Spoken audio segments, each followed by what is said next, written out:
Hey, for the second time today. For the second time today. Yep, it's a twofer. So I was live this morning over on MichelleAfterDark for the Sebastian Rogers case. If you're following that case, go and check it out if you haven't had a chance to see it. It was very early for most people. Right? Most people maybe who watch my channel were still in bed. But anyway, this is regarding the Delphi case. So I've only just actually been catching up on Delphi. So I'm a little bit behind with my coverage on Delphi because of all of the shenanigans that are going on in the Sebastian Rogers case and also the Karen Reid trial. But the Karen Reid trial is on a half day today, so we're stuck right on a cliffhanger in the middle of little liar Jen McCabe getting absolutely destroyed by Andrew Jackson. Oh dear, what would Frances do if she was the judge in the Karen Reid trial? How would she handle Jackson and Yannetti? It beggars belief how she'd handle them. Probably as unprofessionally as she's handling Rosie and Baldwin. But anyway, there's been more court filings. I am behind in my coverage of the court filings. There's a brilliant motion to to get Frances to recuse herself. So I'm going to do a live on that at some point. It'll probably have been and gone by the time I get round to it. There's just so much. It's so busy. There's not many hours in the day. There's not enough. But this is very, very, very enlightening. This came out yesterday. So I know that a few channels have already covered it, but I want to cover it. I want to cover this. I want to cover this. I so want to cover this. So there's a couple of things, though, that we need to remember to remind ourselves before we get into reading this. It's 20 pages, so we're going to be here a little while. There's also another document that kind of includes all the law to accompany this, but I'm not going to read that. I'm just going to read this document that's on your screen. But I'm just kind of telling you that there's a separate memorandum that covers the kind of the legal aspects of it. But oh dear. But yeah, a couple of things we need to remind ourselves of. Yeah, Mrs. Butt Dialer. Yeah, Mrs. Butt Dialer. How can you butt dial someone multiple times? So you're butt dialing them, putting the phone down with your butt, and ringing them again with your butt, and ringing them, and then putting the phone down. Come on now. When you butt dial someone, the line stays open until you realise. All right. This is the first thing we need to remind ourselves of. This is from March 18th, 2017. And this is from the Tipton Lodge, the Free and Accepted Masons of Logansport, not far from Delphi, and the place where Brad Holder resides. And Tipton Lodge have their own little Facebook groups. Well, this is available. All right. Congratulations to Levi Holder, which is Brad Holder's older son, for receiving the sublime degree of Master Mason, son of senior steward Brad Holder. So there's Brad with his apron, and there's Levi. All right. Okay. So Tipton Lodge, where Brad Holder is a senior steward. So I don't know how important a senior steward is. It sounds important, right? But that's where Brad Holder does his masoning. All right, 1 year later, we have this from Tipton Lodge from November 2018.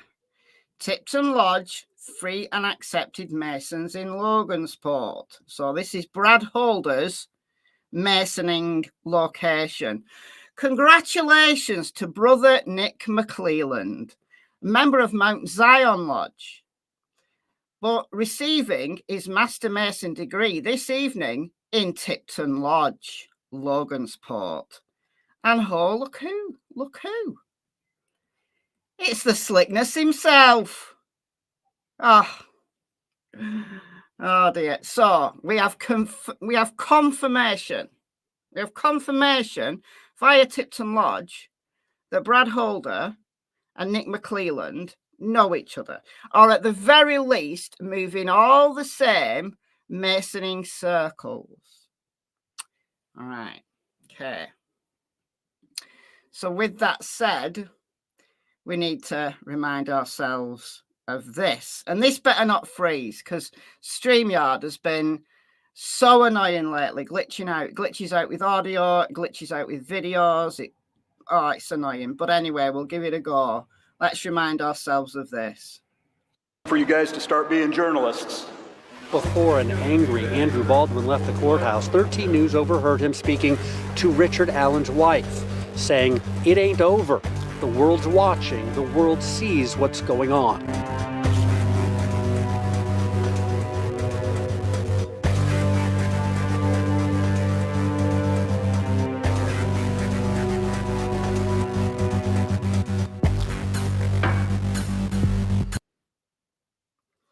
And there you go. It glitched. It got nearly all the way through to the end and it glitched. It keeps doing it. When you add a video file, it glitches. And it's glitched on a perfect place. It's glitched. Right on Francis. All right. Well, anyhow, we'll remind ourselves that we are still watching. We are definitely still watching. And Brother Nick,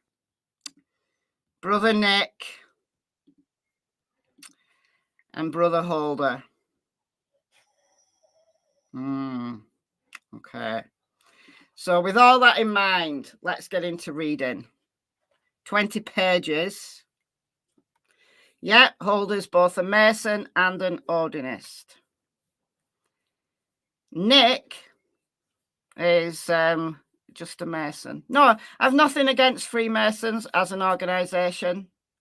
I've nothing against anybody who is a Freemason. But what I am interested in is that the organization of Masonry could be any organization. It just so happens that in this instance it's Masonry, but could be any organization. It just so happens that it's this organization, Tipton Lodge, that has brought Brad Holder and Nick McClelland together. All right. Okay.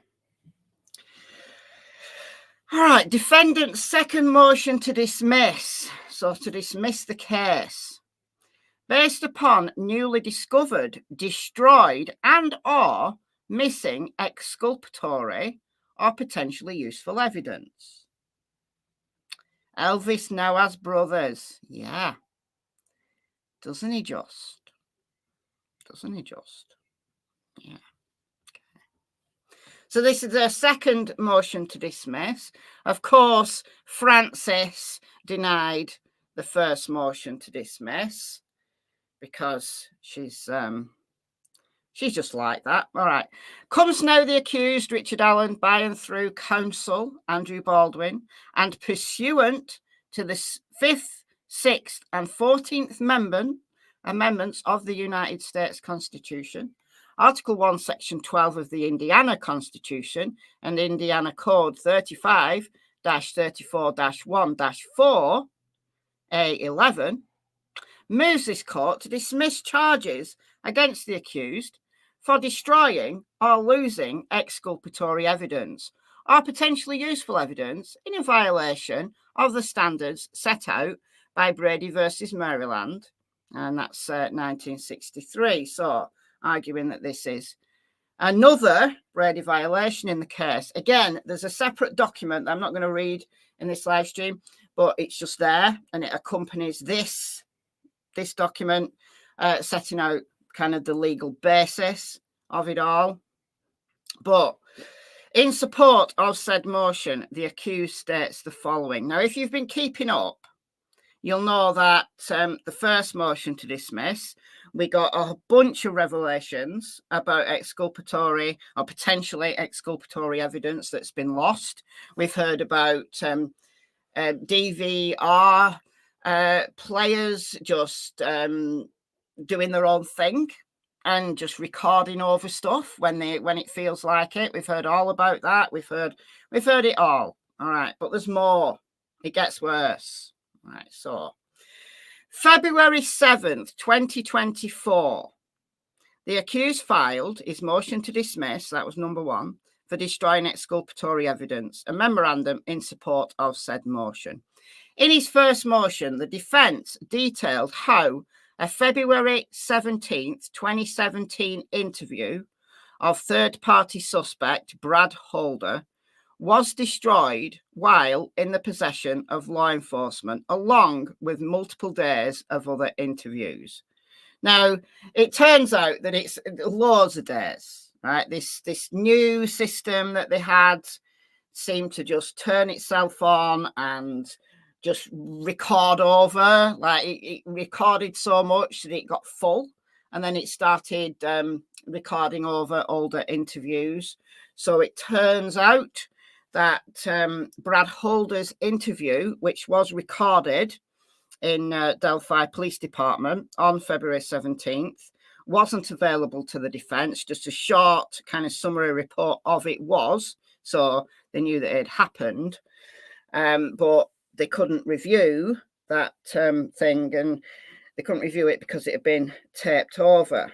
And they were going to try and get some, like Delphi PD were trying to get some Chinese software, and oh dear me. Anyway, it's unrecoverable. So that was what came out in the first motion. All right. The senior steward of a Masonic lodge is an appointed officer of the lodge. He is also understudies of the junior deacon's position, filing in for junior deacon when he is absent, filling in for junior deacon when he's absent. Okay, so he's working his way up the ranks, shall we say? I don't know. It sounds like it's got a role. He's got a role at Tipton Lodge. All right. Okay. So we know that in February we heard all about that. Now, on March 18th, 2024, a hearing was held on this matter. At the March 18th hearing, Steve Mullin, investigator for the prosecutor's office, who was then, at the time, in 2017, was police chief of Delphi PD, right? Now works with Slickness, testified that other evidence was also destroyed in 2017 as well, as it was purportedly taped over. Furthermore, at said March 18th, 2024 hearing, the defence tendered Mullins undated reports that purportedly explained how the evidence was destroyed. The prosecution did not tender these reports to the defence until after the motion to dismiss was filed. Also, said reports were only turned over to the defence after the defence requested those items from the prosecution. Okay, so we know all that. We've been there, done that. On April 2nd, 2024, this court issued its ruling denying the defence motion to dismiss the charges. Since the time of this court's denial of said motion, the defence has learned of other exculpatory evidence and or potentially useful evidence that the prosecution has not turned over to the defence, is missing, or that the state of Indiana has destroyed. So there's more. There's even more. Just like Allen's first motion to dismiss, the missing - destroyed evidence relates to third-party suspect Brad Holder. Brad Holder. This guy. Odinist at the time of the murders, liked to put that all over his Facebook. Patrick Westfall, like the leader of the gang in that area, took Brad Holder's patch away. Why? Well, according to Patrick, it was because Brad was moonlighting. He couldn't decide what religion he was actually going to, end his days in. He was edging his bets, was Brad, right? Because he was Odinist by night, but a Christian by day. He was going to Christian church. And Patrick said, no, you cannot do that, Brad. You can't be a Christian and an Odinist at the same time. You got to choose. And I'm taking your patch. Now, that's not the story that Amber Holder, who's Brad Holder's ex-wife, gave in testimony. That's not what Amber Holder said. She said that they'd fallen out after a ritual in the woods, no less. But anyhow, let's carry on. So, this is the new stuff. During a recent deposition of Brad Holder, so they're still doing depositions, the defense learned that Brad Holder is pretty sure that he turned over his phone to law enforcement on February 17th, 2017. And you would think that if he was a suspect, or at least, potentially a person of interest on February 17th, so this would have just been 4 days after the murders and 3 days after Libby and Abby were sadly found deceased. If he's a person of interest, you would think that, he would hand over his phone. At least he'd be asked to hand over his phone. Doesn't have to. And obviously, if they needed it, they'd have to get a warrant for it. But you'd think they'd at least ask him for it. Now, today, we've not been aware that Brad Holder's phone was indeed turned over. The prosecution has not turned over any data, extractions, reports, or other evidence from Brad Holder's phone. Curiously, on the same day and at the same time that Brad Holder believes he turned over his phone to law enforcement, his son, Logan Holder, also turned over his phone. So Logan turned over his phone on the same day. Logan Holder is the other son. So not this son. This is Levi, the older son. There's a younger son who, at the time that Abby was murdered, Logan and Abby were dating. So that's the link.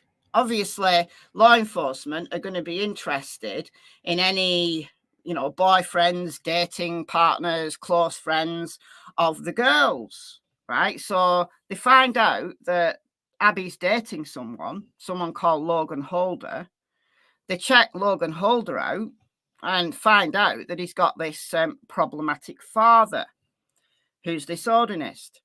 So both Logan Holder and Brad Holder, presumably, were interviewed. We certainly know Brad Holder was. We assume Logan Holder might also have been spoken to. And both of them, allegedly, handed their phones over. All right. Okay, the prosecution has turned over the data extracted from Logan Holder's phone, but not any data extracted from Brad Holder's phone. So we know that definitely Logan Holder's phone was handed over, the data was extracted, and it's been checked.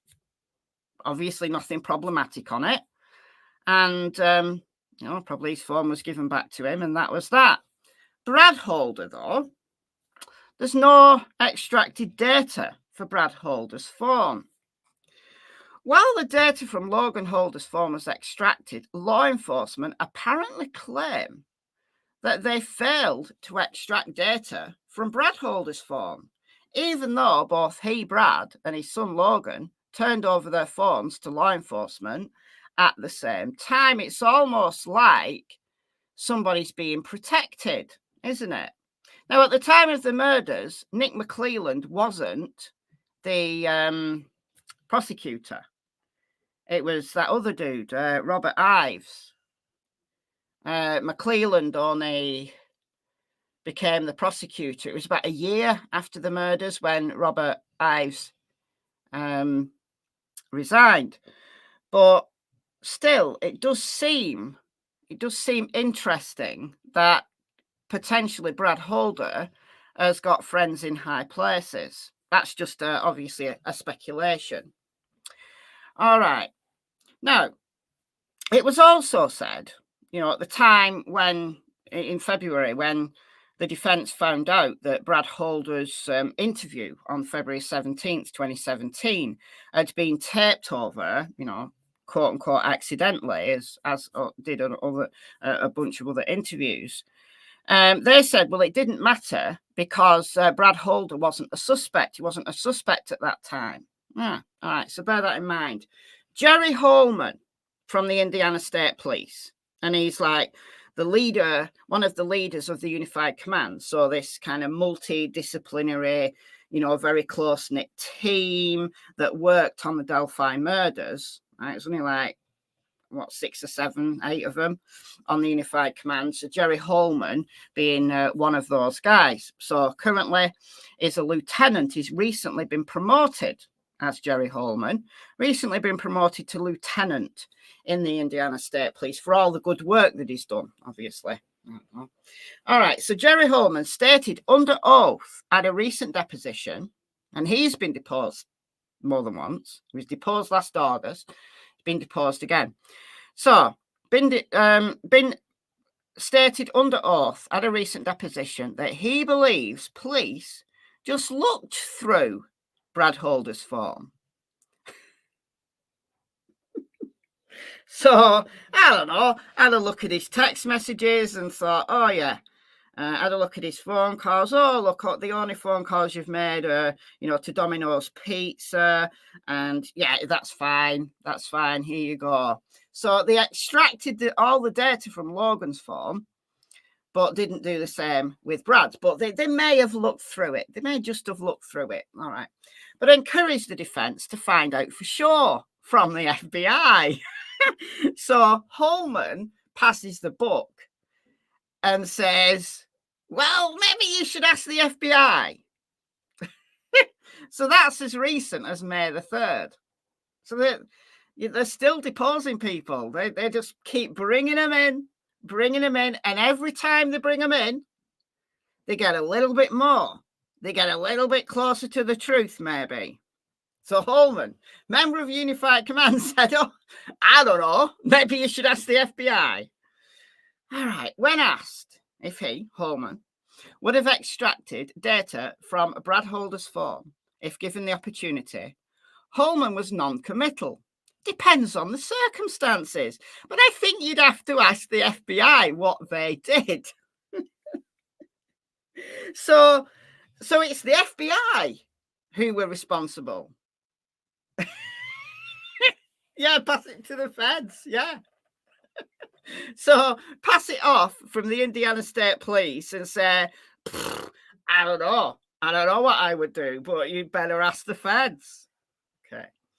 Finally, after being pushed by the defense, Holman finally conceded that he would have extracted data from Holder's phone if given the opportunity. Well, he did have the opportunity. He did have the opportunity, but didn't. The defense finds it highly, highly unlikely that law enforcement would have taken the time to collect both Brad Holder's phone and Logan Holder's phone, but then chose to only conduct an extraction from Logan's phone, especially when Brad Holder was a suspect at the time. And no evidence provided to the defense suggests law enforcement considered Logan Holder a suspect. So I could imagine that they'd look carefully at Logan Holder because he was Abby's boyfriend. But they've no reason to believe he did anything untoward. There's no evidence points to him. It's his dad, Brad, that's the problematic one. And again, I will reiterate that it was stated back in February when all this came out about, the Brad Holder's interview being mistakenly taped over, that they said, law enforcement said it didn't matter because he wasn't a suspect. Well, turns out he may have been. Enter Doug Carter. Who's Doug Carter? I hear you say. Doug Carter is the head honcho of the Indiana State Police. He's the superintendent of the Indiana State Police. And it appears that Doug Carter believed in February 2017, oh yeah, Brad Holder was a suspect. He was a suspect. So law enforcement perhaps have been telling porky pies. They've gone to the Jen McCabe school of, trying to keep the story straight. And it's all starting to fall apart. It's all starting to unravel. On February 17th, 2017, documents specifically sought by the defense, and these were Doug Carter's emails between Doug Carter, superintendent of the Indiana State Police, and the FBI. So Doug Carter and the FBI were talking about Brad Holder just 3 days after the girls were found and 4 days after they were murdered. Brad Holder was a suspect within days of the murders, and certainly on February 17th, 2017, when Holder was interviewed at the Delphi police station. And he turned over his phone to law enforcement. So if he was a suspect then, of course, they would have extracted the data from his phone, surely. Jerry Holman tells the defense that they've got to check with the FBI. Well, maybe Holman should check with his boss, because his boss is Carter. So maybe Holman should do a little bit of digging here. If Holman isn't sure, maybe he should check with his superior officers in his own organisation rather than just pass it off and say, oh, you better ask the FBI, knowing full well the FBI isn't likely to reply or isn't likely to give any information out. Wonder if Brad's getting nervous. He's so cocky. He probably isn't. He's probably so heavily protected by all his buddies that no, he's probably not. State Police Superintendent Doug Carter was aware that Brad Holder was a suspect. Even the top FBI agent in Indianapolis, Jay Abbott, was aware that Brad Holder was a suspect in February 17th, 2017. Logan Holder was not mentioned as a suspect in these emails. So they extracted Logan Holder's data from his phone, even though there's no evidence in writing, at least, that he was a suspect. There is written evidence between Superintendent Doug Carter of the Indiana State Police and senior officials from the FBI that Brad Holder was a suspect, yet they only just looked through his phone and didn't bother extracting the data. Yeah, porky pies are lies, yeah. Yeah. When you say porky pies, yeah, it's just a common phrase here in the UK. Just means telling porkies. When you tell porkies, you're telling lies. It's a little bit of rhyming slang. Not that I'm from London or anything. All right. This begs the question, why would law enforcement take both Brad Holder's phone and Logan Holder's phone, but only extract data from Logan's phone when he's not a suspect, but would not extract any data from Brad's phone when he was a suspect? You know, at the very best, that's just really, really bad police work. But I would imagine, just my speculation here, my opinion here, that maybe they did extract data from Brad Holder's phone, and maybe it was problematic, and maybe it's not been turned over to the defense because it was so problematic that maybe they destroyed it long ago. Just a speculation. Additionally, the defence possesses 101 phone extractions that law enforcement conducted on a variety of other phones. So they were happy to extract 101 phones, data from 101 phones, many of which seemingly have little or nothing to do with the murders. All right, so they probably did like a whole bunch of family members, neighbours, you know, just to fill it in, to make it look like they've been doing stuff, you know, like anybody who didn't look like a suspect, let's extract their phone, just so that we can have lots of paperwork to see that we're doing something when actually the real suspects are being protected. That's the way it may have gone down. Maybe may have gone down like that. Begs another question. Why would law enforcement take the time? I've read that. All right. The defence believes that the above information provides strong circumstantial evidence that law enforcement did extract the data from Brad Holder's phone on February 17th, 2017, and has not turned it over to the defence. Logic and common sense support this belief. It does. It absolutely does. They got father and son brought in on the same day. They get both of their phones. One of them, they may have just looked through, who happens to be the suspect. And the other one, who isn't the suspect, they extract his entire data. Well, that makes sense. Common sense and logic would have you guess that they extracted both phones. And if they didn't, if they only extracted the non-suspects and just didn't bother extracting the suspects, well, that's very problematic. Either way, it's problematic, but arguably the latter is more problematic. Right? If you're just going to let a suspect go with an interview that ends up getting taped over mistakenly, and they don't extract the data from his phone, well, it's obvious that there's a protection racket going on somewhere along the line.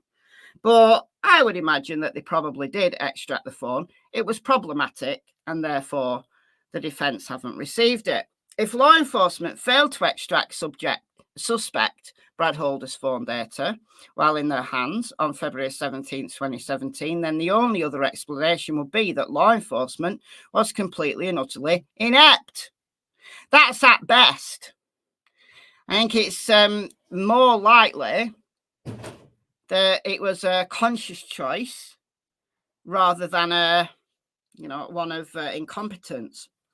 All evidence of Brad Holder's second interview with law enforcement is missing. So we appear to have another interview that's also missing. Okay. Well, we didn't know this because we've heard that Brad Holder wasn't a suspect on February 17th, 2017, when he was interviewed, but his data was taped over. But it doesn't matter because he wasn't a suspect. And if he's not a suspect, then, yeah, they've interviewed him as a matter of courtesy. He's the dad of Abby's boyfriend. You know, maybe he had some information. And they're not going to bother him again. Well, no, it appears that there was a second interview. Now, we didn't know this, did we? No. Additionally, Brad Holder testified in his deposition that addition to law enforcement's February 17th, 2017 interview, which was accidentally taped over, law enforcement conducted a second interview of Brad Holder sometime later, probably within a year or two of his first interview. So we don't know when this was, just that it was. All right, well, where's that? Holder further testified at his deposition that A, law enforcement conducted this second interview at Logansport Police Station. B, the interview took about an hour and a half. C, the interview was likely videotaped in an interview room. D, the interview involved much questioning about Patrick Westfall. Okay, now Patrick Westfall. No, so he's the head honcho of the Odinists in that location. We know he lies. We know he's got a problem with polar bears and black bears having relationships together.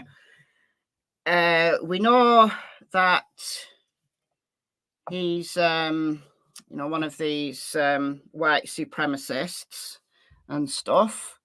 We know that he's got a lot of problematic friends. We know he's been done for violent assaults in the past. So we know a little bit about Patrick Westfall, and he was interviewed. He was interviewed on February 19th. He was actually interviewed by the FBI on February 19th, 2017, but in his own home. And apparently the FBI don't record interviews. So Patrick Westfall's interview on February 19th, 2017 wasn't accidentally taped over. It was never taped in the first place. Okay.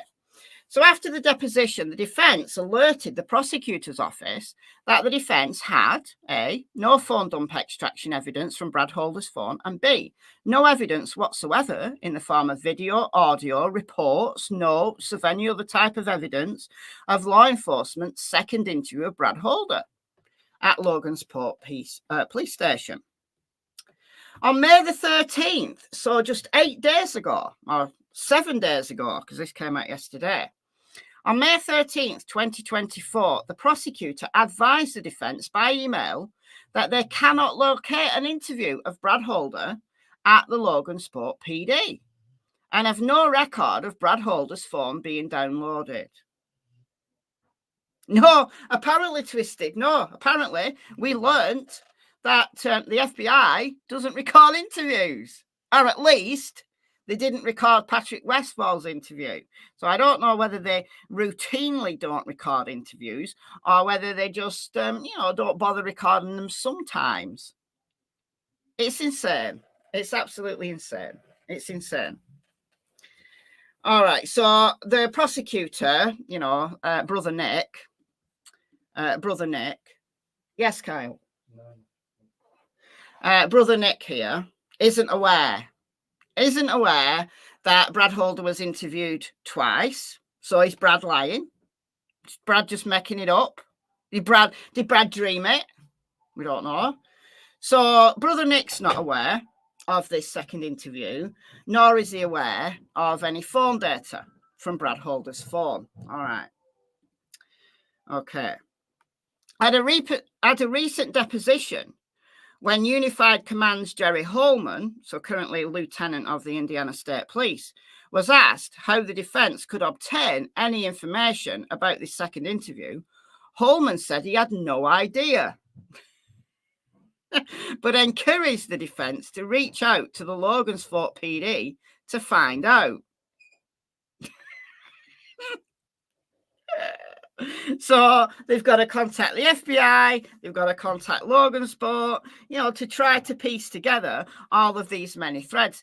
It sounds a little bit to me that Jerry Holman is giving the defense the runaround, getting them to chase around all these different organizations who are just going to either not reply, right? The feds don't tend to reply to these things, or they're going to say, we don't know. The defense is not required to locate exculpatory evidence. It's the prosecution that's got to prove the burden, right? They've arrested Richard Allen and held him in solitary confinement in a state prison for the last 18 months, longer now, and he's going to be there for several more months while all of this shit gets sorted out. And they've got the burden of proof to prove that they've arrested and they're going to convict the right man. They've got the burden. So to turn around and say that defense has got to do all this chasing around to find evidence that leads them to someone else, it's not their burden. Yes, they can put together a third-party guilt defense, which is what they're doing, but it's not up to them They don't have to do it. They're choosing to do it for Richard Allen because they believe he's innocent, and they believe that the evidence that they've got, which seems to be more and more as the days progress, leads them away from Richard Allen towards another bunch of complete losers, like white supremacist, racist losers. So it's not their burden to do this, but the defence is not required to locate exculpatory evidence or potentially useful evidence of third-party suspects. It's the requirement of law enforcement. Also, at said May 2nd, 2024 deposition, Brad Holder told a third different story concerning how many times he met Abby. He's now told 3 different stories about his associations with Abby, of course, who was murdered along with her friend Libby. Now, Abby was found in a very unusual situation because Libby was naked, right? And Abby was dressed, like overly dressed. Abby was found at the crime scene overly dressed. Not only did she have like most of her own clothes on, she also had some of Libby's clothes on. So she obviously been undressed because there was no blood on the clothes, and she'd had her throat slit. So you would think that there would be at least some blood on the clothes, but no, there's no blood on the clothes. So therefore she must have been undressed, potentially washed, I don't know, and then redressed. And then she was found with those runes on her, or at least an attempt at runes, according to the expert of these matters, Professor Jeffrey Turco, who said that they were consistent with and likely to be an attempt at some kind of runic symbolism. Not very good runic symbolism, but an attempt at it, possibly. All right. So we've now got 3 different stories from Brad. And one of Brad Holder's meeting with Abby Williams that took place at Patrick Westfall's house. Mic drop. So this has come from Brad Holder himself. One of the meetings that Brad had with his son's girlfriend, Abby, murder victim, was at Patrick Westfall's house. So the first story was that he didn't know Abby, didn't know her at all. The second story was that, he's met her once. The third story is he's now met her twice. Once of those is at Patrick Westfall's house. So what was Abigail Williams doing at Patrick Westfall's house? Patrick Westfall, of course, lived in Delphi. Brad lived in nearby Logansport. But Patrick lived in Delphi. Delphi's only got 3,000 people in the entire town. I live in a village that's got more than 3,000 people in it because of all the new developments. But my place is still classed as a village. It's not. It's a small town now. So the town of Delphi is tiny. Patrick Westfall lived slap bang in the middle of Delphi. Brad and his buddies used to go and do Odinist ceremonies at Patrick's house. Patrick was like the head honcho of these Odinists in the area. So they used to all pile round to Patrick's house to do their ceremonies. So what was Abby Williams doing at Patrick Westfall's house? Did she accompany Logan to one of these rituals?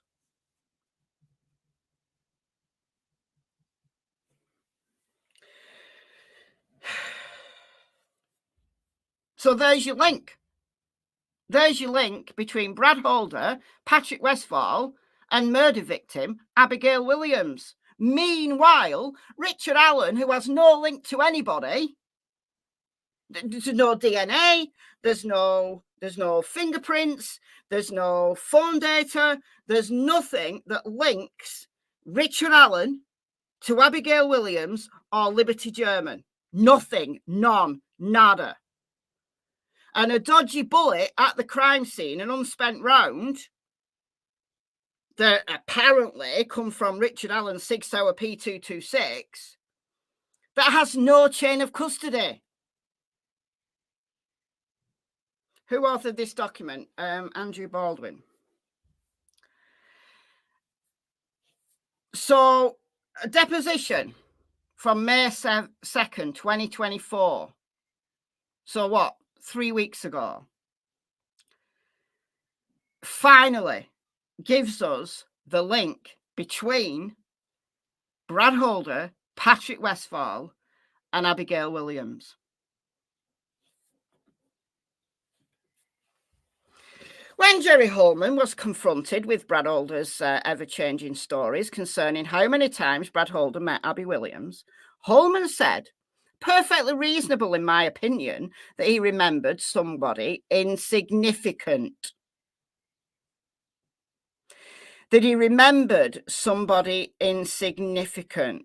Jerry Holman had the audacity to call Abigail Williams, the victim, insignificant.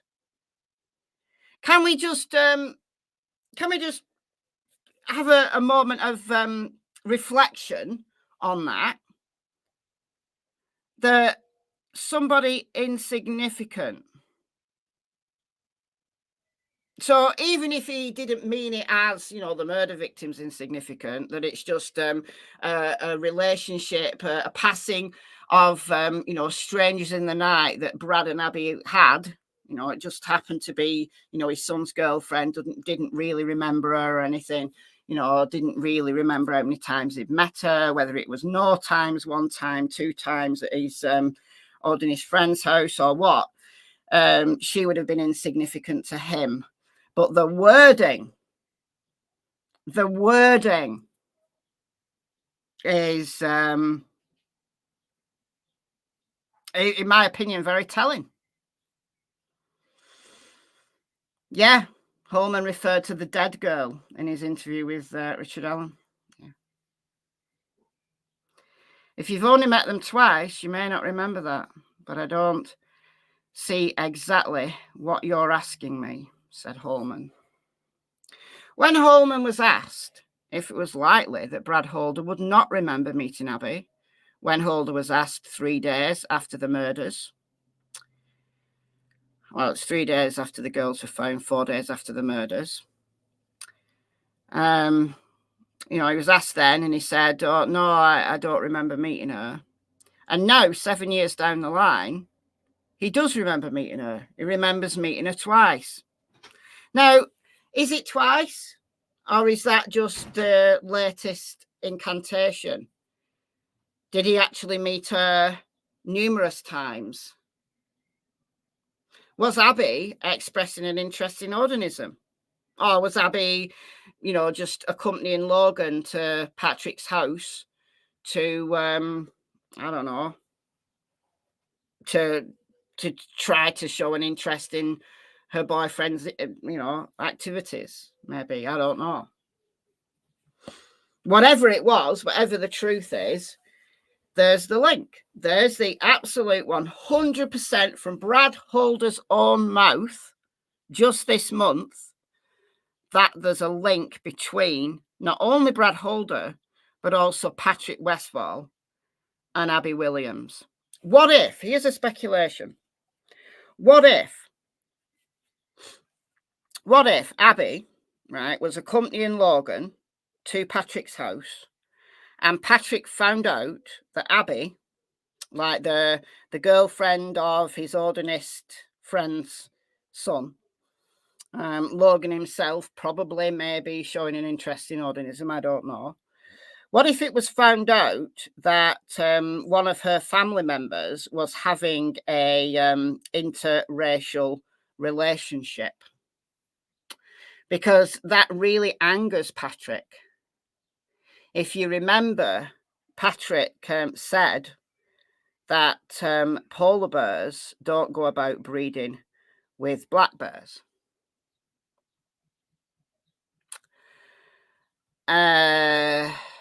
It's a no-no. It's a no-no. It's an absolute no-no. And nobody who's ever had an interracial relationship is allowed to be an Odinist. This is from Patrick's own mouth in his interviews with Sleuth Intuition. Right? I played through those interviews on, I don't know whether it's this channel or MichelleAfterDark. You'd have to go and check my live stream playlist or the Delphi playlist. But we talked about it at length when Patrick did. He did 2 interviews with Sleuth Intuition. Did he do 2 or 3?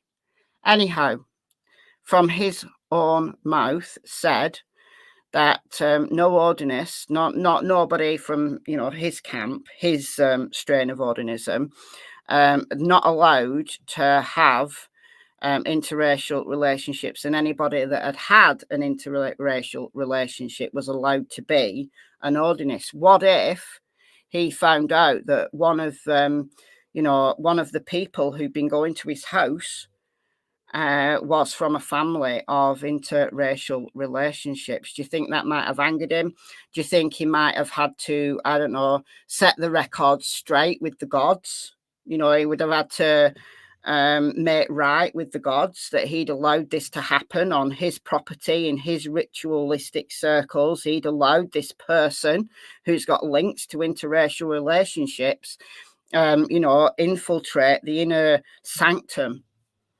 So do you think that he might have been so angered that they'd have to make an example of that person, to appease the gods or whatever they think? Do you think?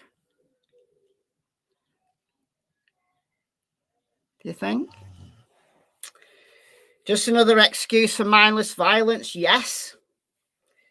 Just another excuse for, racist violence? Yes, of course it is. It's an excuse. However, it's a true, real and present danger in Indiana.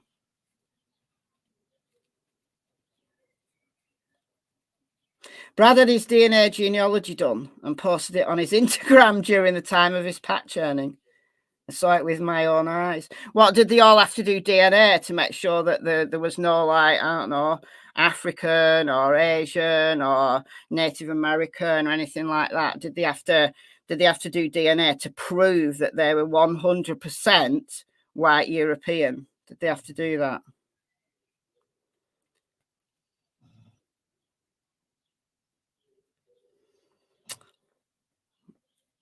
I don't know.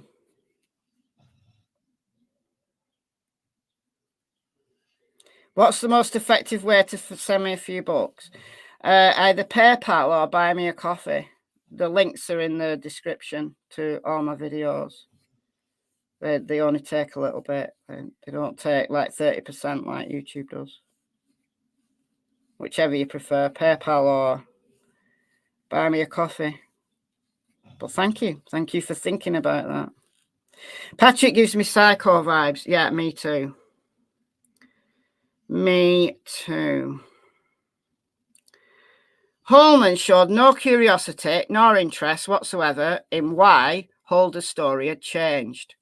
This attitude supports an argument which defence will later make in this motion, and law enforcement have acted intentionally or in bad faith to conceal evidence to such a degree that they cannot admit obvious factual inconsistencies that point the finger at third-party suspects. Patrick Westfall was interviewed on August 17th, that's 2023. We're not in August yet, Andrew. You might, and Andy Baldwin, you might feel that you've, been living one eternal day, but we're not in August yet. So that's August 17th, 2023. Law enforcement extracted data from Westfall's phone. So it took them until August of 2023 to do a data extraction on Patrick's phone. The phone extraction shows that Westfall's phone had no data prior to August 11th, 2023. You know, this reminds me of Stefan Stearns, who accidentally factory reset his phone on the day that he reported his stepdaughter, who he'd been abusing in the most horrendous ways, and then subsequently murdered, allegedly, not convicted of, but looks very much like he did. Yeah, factory reset his phone on that very day that he reported Madeleine Soto missing. Sounds very much like that. So he had no data prior to August the 11th. So presumably it was at that point he knew that he was going to be deposed. He knew he was going to be interviewed, and therefore, you know, he had some time to get rid of all and any problematic information. But, you know, the working year, you know, these things happened years ago, you know, because they didn't collect that evidence in 2017. There's any number of reasons why data might have been lost or just not available, you know, anymore. Because, you know, you change your phone, you change your service providers, all sorts of things that can happen that would potentially lose data. Especially going from like 2017 to 2023. Like, it's easier than ever now just to transfer all your everything, like your text messages, your calls, all of that. When you change your phone now, it like all swaps over. But it used to be more difficult. It didn't always work if you tried. Whereas it's easier now. But anyhow, it was the day that law enforcement contacted Westfall and asked him to come in to be interviewed. Yeah, so the very day he was asked to come in to be interviewed, oh look, all his data disappeared. Interesting. In other words, it appears that Patrick Westfall either erased all of the phone data on his phone, or purchased a new phone after police contacted him on or about August 11th, 2023. The only data found on Westfall's phone was between August 11, 2023, on or about when police contacted him, and August 17th, when he was interviewed. No texts, videos, photographs, emails, or any other data existed on Westfall's phone before that day, before August the 11th. When Jerry Holman was confronted with the fact that Patrick Westfall, Andy, wake up. Patrick Westfall likely erased or attempted to hide his phone data from the state police. Holman claimed that he found nothing unusual. Look, he's either a really, really bad cop who's so gullible, or he's lying. There's no way that cops wouldn't think it was suspicious that, oh, look, you've no phone data. Like previous to the time we requested that you attend an interview. Come on now. People erase things all the time, said Holman. Well, they do, but they don't completely erase everything. You know, they don't. It's like he factory reset his phone on August the 11th, or just went out and bought a new phone and didn't transfer any of his old data to it. Come on. You know, like that would be the same as the cops who interviewed Stefan Stearns, who we've heard the police interview from. Like the Florida have released the police interview of Stearns, and it was obvious that these two cops, you know, he's like going, oh, I just accidentally factory reset my phone. You could tell they weren't believing him. Of course it's suspicious when somebody does something like that. Come on. Yeah, you might delete some stuff, like to, I don't know, free some space, or, you know, old stuff that you're not, like, you might get rid of some apps, whatever. But you don't just completely erase everything from your phone. Come on. All right, so it stated he found nothing suspicious about Patrick deleting or concealing his phone data before his interview. Again, Holman's attitudes towards third-party suspect Patrick Westfall supports the defence's position that law enforcement has intentionally destroyed evidence or acted in bad faith, or have intentionally not provided missing evidence, such as Brad Holder's second interview, as well as other items identified in this motion. At his August 30th, 2023 interview, State Trooper David Vido did not even ask Brad Holder if he would allow state police to extract data from his phone, even though it's clear that Holder brought his phone with him to the interview. So Holder, once again, was not required to submit his phone for an extraction.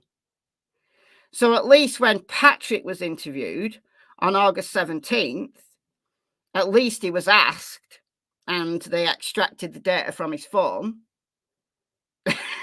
Nothing on it, like, because they'd given him the heads up, so he'd had a week to either buy a new phone or get rid of all his data. But Holder, when later the same month he was interviewed again, they didn't even ask him. So twice, once in 2017 and once in 2023, cops have had the opportunity to extract data from Brad Holder's phone, and on both times they have not done so. Therefore, it's not known whether Holder similarly hid or erased data from his phone. I bet he did. Like it appears, Westfall did. It's likely he did, and then he just thought, oh, I've not even been asked. It certainly is curious as to why Vido did not request Holder's phone data when Holder brought his phone to the interview. It's also curious why Vido failed to ask Brad Holder one single question about Elvis Fields.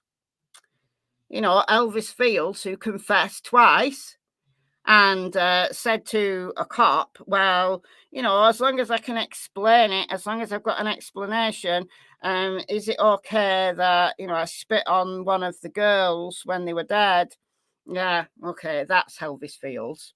It's also curious as to why he failed to ask Brad Holder one single question as to the incriminating statements that Amber Holder, his ex-wife, attributed to Brad Holder that are detailed in the Frank's Motion 1 from the September of 2023.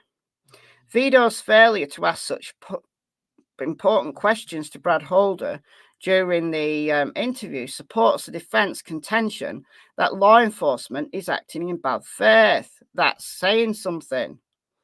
Mimicked crime scene image found on Brad Holder's social media is lost. In addition, we heard about this in Frank's one. In addition to Holder's 2017 missing phone extraction and missing evidence of Holder's second interview at Logansport Police Station, as well as Holder's taped over first interview from February 2017, another key piece of evidence is also missing: the mimicked crime scene photo that was on Brad Holder's social media pages, which no longer is. He has deleted it. The picture that's on the thumbnail, the body that's hanging by his feet from a tree, that's still on his Facebook. I downloaded that directly from Brad Holder's Facebook when his name became known last September. But the mimicked crime scene photo that used to be there, that people rang in tips about, that's no longer there. Okay. Trooper Purdue viewed this mimicked crime scene image on Brad Holder's social media pages sometime in the spring of 2017. It was marked as Exhibit F in Purdue's depot and discussed on pages 79 to 81. This mimicked crime scene image found on Holder's social media page holds an eerie similarity to the actual crime scene. In the mimicked crime scene image found on Holder's social media page, the bodies of two women appear to be staged, lying on the ground in the woods with branches laid across their bodies. One of the women in the mimicked crime scene image found on Brad Holder's social media page has her arms staged and positioned in a similar manner as one of the victim's hands were staged and positioned in this case. So what are the odds? What are the odds that you just happen to have a picture that you shared yourself on social media that is very similar to the crime scene? What a coincidence that this image of, two murdered women has got sticks on them, and the arm positioning is similar. What are the odds of that? What are the odds of that? How many are covering for the Ordinists? Probably quite a little caboodle of them, I would imagine, seeing as Odinism seems to be fairly popular in Indiana. Thank you, A to Z, for the $20. That's very kind of you. Thank you. Thank you. Absolutely love your work with your well-informed analysis and occasional snark. Keep kicking butt. Thank you. You're so kind. Yeah, the corrections officers with the Odin patches. Yeah. One of them, when told to remove his patches once he got found out, what did he do instead? He got a face tattoo. He got an Odin-inspired face tattoo. At the time that Trooper Purdue observed the mimic crime scene photo on Brad Holder's social media page, the general public did not have knowledge of the appearance of the crime scene, the positioning of the bodies on the ground in the woods, or that branches and sticks were arranged on the bodies.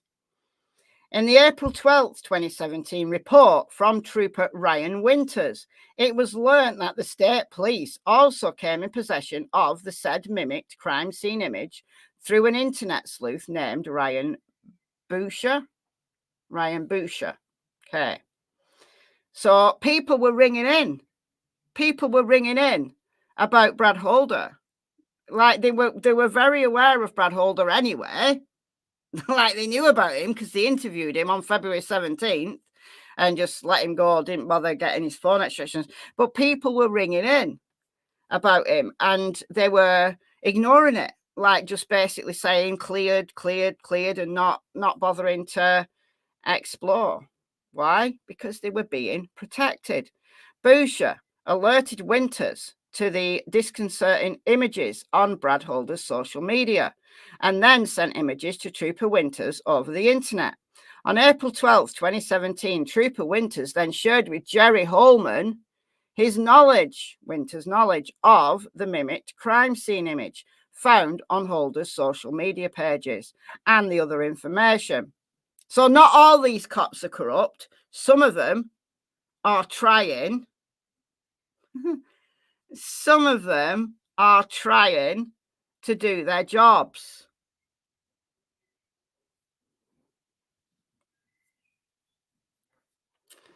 But getting ignored.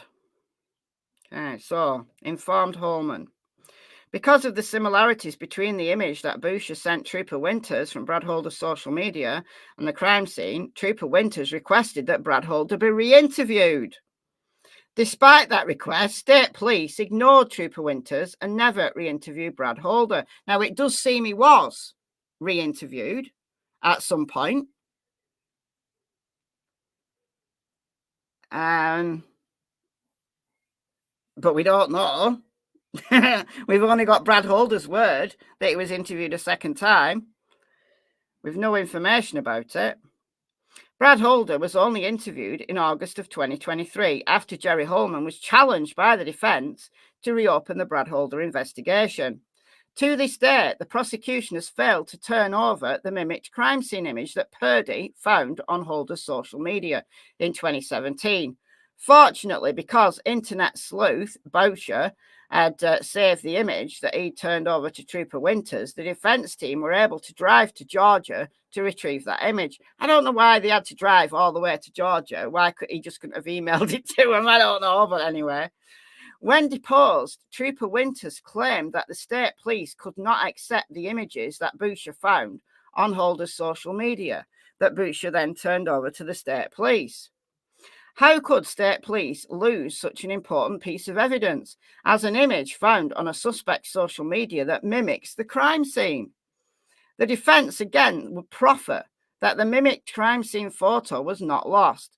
Logic and common sense dictates that such an important piece of evidence would not be lost by the state police. I don't know. Are they really that incompetent? Or are they just you know, losing it accidentally on purpose? The defence is filing simultaneously herewith its memorandum in support of its second motion to dismiss based on newly discovered, destroyed and or missing exculpatory evidence. As detailed in said memorandum, if the defence can show that the missing evidence is exculpatory in nature, then the defence does not need to show that the missing evidence was intentionally destroyed. If, on the other hand, the defence cannot show that the missing evidence was exculpatory in nature, but can show that the missing evidence is potentially useful evidence, then the motion to dismiss should still be granted. If the defence can show that law enforcement intentionally or acted in bad faith regarding the destroyed or missing evidence, I would say that there's so much information now, there's so much that's been accrued that shows just how bad this investigation was, that they've just been, it is a whole bunch of bad faith actors. That's what it says to me. That's what it says to me. They're just so bad at the job. Okay. The exculpatory nature of the missing evidence. So here we've got a whole list of things. Currently, the list of missing evidence that the prosecution has not turned over to the defence includes the following. Video of Brad Holder's first interview from February 17th, 2017, which they claim to be, to have been lost. Video of Logan Holder's interview from February 17th. Presumably that was lost as well. Data from Brad Holder's phone extraction from February 17th, which the prosecution knows nothing about. Video from Brad Holder's second interview with law enforcement taken at the Logansport police station sometime in 2017 or 2018 that the prosecutor appears to know nothing about. Audio taken from Brad Holder's second interview with law enforcement taken at Logansport police station sometime in 2017 or 18. So if you've not got a video, do you have the audio of it? No, they don't. Any reports, notes, or documents concerning or referring to Brad Holder's second interview at the Logansport police station. Mimicked crime scene photo observed by Trooper Purdue on Brad Holder's social media page. Images Ryan Boucher sent to Trooper Winters on April the 12th, 2017. There's probably a lot more that they're not aware of. Notice that all missing items are related to third-party suspect Brad Holder. Also note that the prosecution is asking that the defence not be allowed to even mention the name Brad Holder during the trial. Yes! Yes!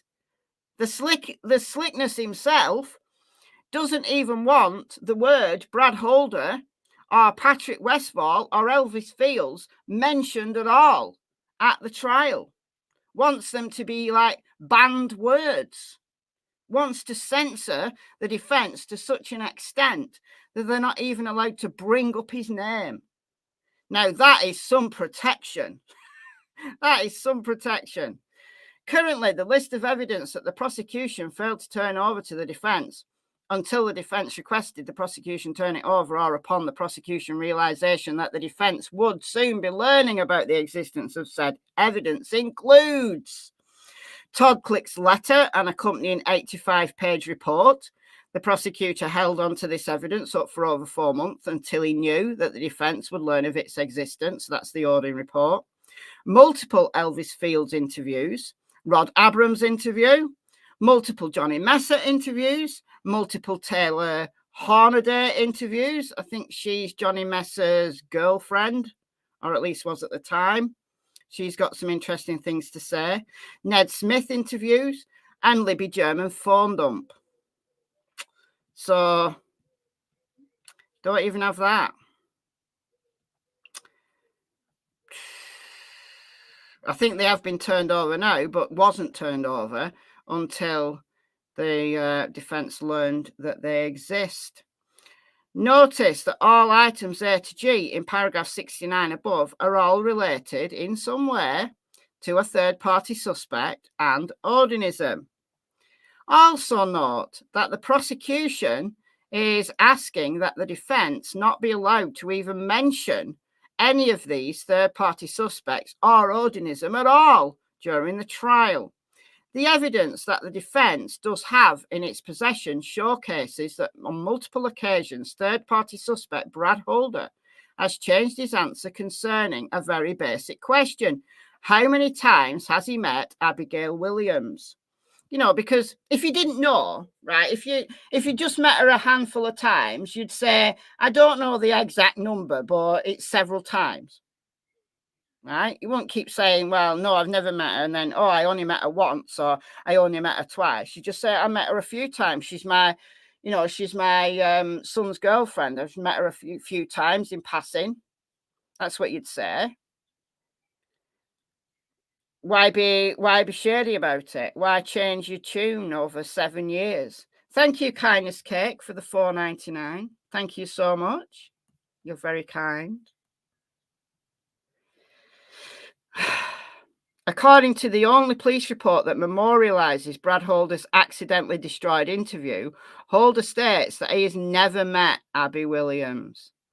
At the time that he was first approached by law enforcement on February 17th, 2017, and asked that question, how many times did you meet Abby Williams? Common sense would dictate that the answer would be fresh in Brad Holder's mind and easy to detail because of the proximity in time that Brad Holder's son dated Abby Williams. Logan Holder was dating Abby Williams at the time of the murders. And B, the enormity of the situation, i.e. that these two girls, one of whom is his son's girlfriend, had been murdered. So you'd know. You would know whether you'd ever met her or not. You would know. You would know. So a complete distancing of himself. If Brad Holder is in any way involved in the murders, as the defence believes the evidence strongly supports, then Brad Holder's claim, close in time to the murders, that he never met Abby Williams is understandable. Denying that he had ever met Abby Williams could, in Holder's mind at least, cause the police to take their attention off of Holder. If at his February 17th, 2017 interview, Holder was telling the truth, that he never met Abby Williams, and his answer to police when asked the same question 6.5 years later should easily be the same. I never met her. Because a father would definitely remember if he'd ever met his son's girlfriend who had been murdered. Conversely, a father would know if he'd never met the murdered girlfriend of his son involved in a high-profile case. It wouldn't matter if it's high-profile or not. If your kid's significant other had been murdered, you would remember whether or not you'd ever met them. However, Holder was not telling the truth in February 17 as to how many times he'd met Abby Williams. Then it may be difficult for Holder to remember what lie he told law enforcement 6.5 years ago. Why? Because he's not the brightest tool in the tool shed, is he? No. He's forgotten what he said. He's forgotten what he said when he was re-interviewed on August 30th, 2023. In that interview, his story had changed. Now he claims that he'd in fact met Abby one time. Either Brad Holder intentionally lied to police in 2017, closer in time to when Logan dated Abby, or Brad Holder had simply forgotten his meeting with Abby Williams, but then somehow remembered that 6.5 years later. Then, at this May 2nd deposition, so we're jumping another Well, how many months? Another 10 months. So another 10 months. Brad Holder provides yet a third different answer, saying he actually met Abby Williams twice. If he's interviewed again, is it going to be 3 times? How many? Is it going to go up exponentially? Is it going to be 2 times and then 4 times and 8 times and 16 times and 32 times? Is it going to be exponential growth? Or what? Furthermore, at his May 2nd, 2024 deposition, Andy has problems with dates. I think it's probably because all the dates are just melding into one. I know how he feels. Holder remembers that on one of those meetings, it occurred at Patrick Westfall's house. Brad Holder's ever-changing answers to such a simple question provides evidence that the missing items A to H detailed in paragraph 66 are exculpatory in nature. Isn't it strange that now he admits 7 years and some months later, that he does remember meeting Abby Williams at Patrick Westfall's house. Patrick Westfall, who doesn't agree with polar bears breeding with black bears, it angers him. And nobody associated with his brand of Odinism should ever have any form of mixed race relationship. Interracial relationships are off the cards entirely. He's such a big racist. When combined with the evidence contained on Brad Holder's social media pages, including images of a rune inked on Holder's hands that mimics the way sticks were formed on Abby's body, as well as all the other evidence detailed in Frank's one, the ever-changing stories of Brad Holder on the simple topic of how many times did you meet Abby Williams should all provide insight into why the defense believes that the missing evidence contained obviously exculpatory evidence. How could it not? Indeed, how could it not? It would be impossible for the defense to show that the missing evidence contained clearly exculpatory evidence. Therefore, the defense is left with providing circumstantial evidence along with logic, reason, and common sense, which it doesn't appear that Frances has much of. However, I think she's protecting the Odinists as well. As anybody looked into her connections? She obviously keeps those connections very close to the vest, because I've looked and I can't find any. All right, so as to why the many missing items would contain obviously exculpatory evidence, the defense believes it has shown that the missing or destroyed evidence is exculpatory.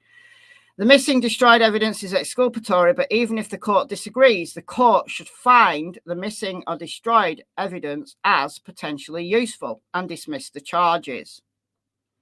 As detailed in the accompanying memorandum, which I'm not going to read, but it's there, it's out there, it was posted on the same day, not yesterday. Okay, if this court finds that the missing or destroyed evidence is not exculpatory, but does find that it is potentially useful, which Frances won't, let's be clear, Frances won't find it potentially useful. She'll dismiss it without a hearing or whatever. She can't do anything at the moment. She can't do anything at the moment until she addresses the motion to recuse her. She can't do anything. She can't hold any hearings. She can't do anything. She's had her wings clipped until she addresses the 40-odd pages that she's got to read in the motion to recuse. I will do a live stream on it. I will read it on a live. You sent me a PayPal. Oh, thank you. Doesn't say Emily. It says from Darling. Okay. Thank you so much. I will check my PayPal when I got off here. You are very kind. Yeah, how dumb must Elvis be to tell cops he spit on the girls? And even that was ignored, exactly. Exactly. These cases mess with your head, yeah, I know. I know, it's a lot. It's awful. This is happening in 2024. All right. So, as detailed in the company memorandum, if this court finds the missing destroyed not exculpatory, but it finds it potentially useful, then the court should dismiss the charges if it also finds that law enforcement intentionally caused the potentially useful evidence to be destroyed or acted in bad faith regarding the missing evidence. Franks 1-4 provides many details of why this court should believe that law enforcement intentionally caused the potentially useful evidence detailed herein to be destroyed or acted in bad faith. I think at the very least they acted in bad faith. I think at the very least. Yeah, she's still the judge. She's hanging on in there. She's had her wings clipped for the moment, but she's that arrogant that yeah. So the defence incorporates the contents of Franks 1-4 in this motion. That's a lot of reading that possibly Francis has not done to date. Now, look, she's got 40 pages to read before she can do anything else. She's going to struggle with the amount of reading. You know, you're going to have to give her some time here. She only reads very slowly. How she got a law degree, I've got no idea. How did this woman get a law degree? Like, she can't read 40 pages, you know, you know, she's got to have time to read it. What does she read? Like a line a day or what?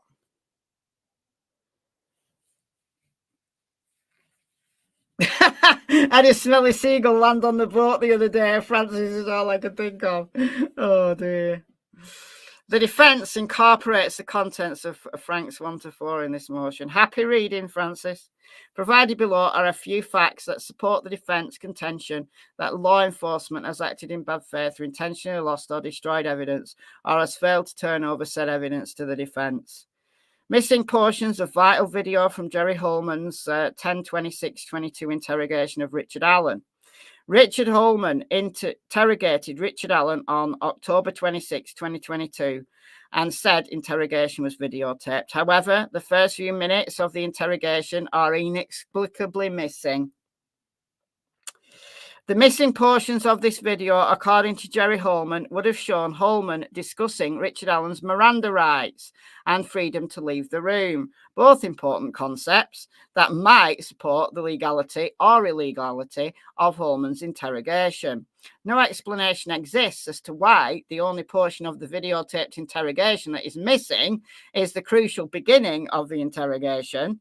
The missing video supports the defence contention that Holman knew he had screwed up and therefore edited out the first few minutes of the interrogation to avoid the statement being suppressed. The missing video from Holman's October 26, 2022 interrogation of Richard Allen is evidence of intentionality of law enforcement involving the concealment or destruction of evidence and or evidence of bad faith. It absolutely is. Why isn't the full interview recorded? Why does it only start recording like partway through the interview? What did you do? Forget to turn on the tape or what? What happened? Jerry Holman lied in his August 10th, 2023 deposition that Brad Holder was never a suspect. In his August 10th, 2023 deposition, when asked if Brad Holder was ever a suspect, Holman stated the following: "Not really, no." So never a suspect. Even though his boss, his very boss, Doug Carter, was using the word suspect to describe Brad Holder to senior officials in the FBI.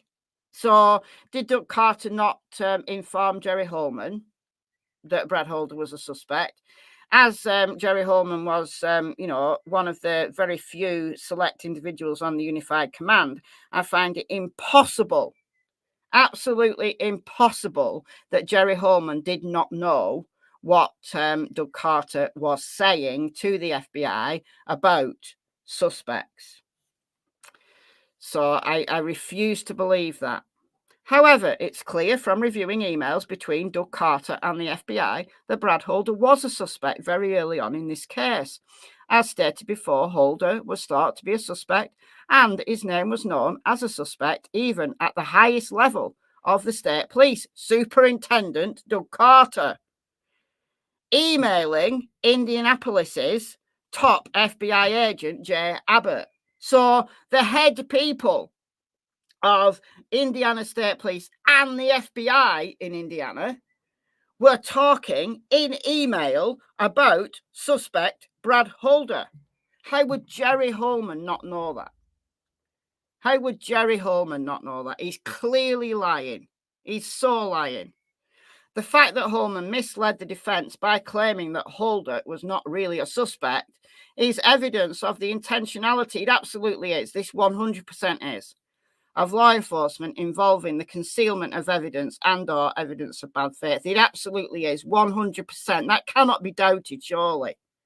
Cannot be doubted. It's an out and out blind, it's a blind, bald-faced lie. You'd have to be blind not to see that that is a lie. Prosecution failed to turn over the Todd Click exculpatory evidence for 4 months, and then only turned it over after it was obvious that the defense would be learning of its existence. Look, Barbara MacDonald had the Odin report. She had the Odin report before the defense had it. How can that work? How can that work? As detailed in Frank's 1 and numerous other pleadings, the prosecution chose not to turn over exculpatory evidence from May 1st, 2023 until September 8th, 2023 of a letter from Todd Click and an 85-page detailing his investigation. Contained in the Click letter was evidence that 3 law enforcement officers who investigated the case believed that third-party suspects Brad Holder, Patrick Westfall and Elvis Fields were involved in the murders, and Click's belief that the evidence supporting their involvement in the murders was much more compelling than the evidence against Richard Allen. As stated, and no, it's even more compelling than it was ever, than it has been written in any of the Franks. In Franks 1 to 4, now for me, there's an absolute 100% link between Patrick Westfall, Brad Holder, and Abby Williams. 100% from Brad Holder's own mouth. From Brad Holder's own mouth, Abby Williams went to Patrick Westfall's house. That's the missing link. That's the missing link. And for me, it's the link I needed, honestly. It's the link I needed. As stated in a previous pleading, it's hard to believe that a much stronger example of exculpatory evidence could exist, exactly, than documentation that 3 law enforcement officers essentially believe that the wrong man may have been arrested. One of whom, by the way, Greg Ferenczi, has since died. He was murdered. He was murdered by an ex-corrections officer. I'd actually like to know whether that ex-corrections officer who murdered Greg Ferenczi, because it stopped the investigation into the Odinists after Greg's death, his brutal murder, they stopped investigating the Odinists.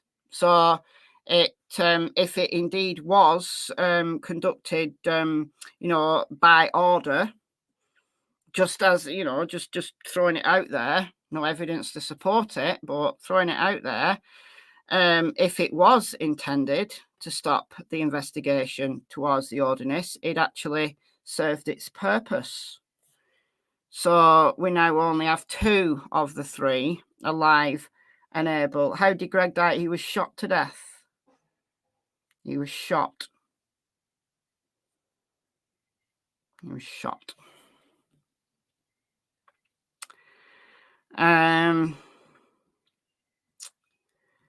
Okay.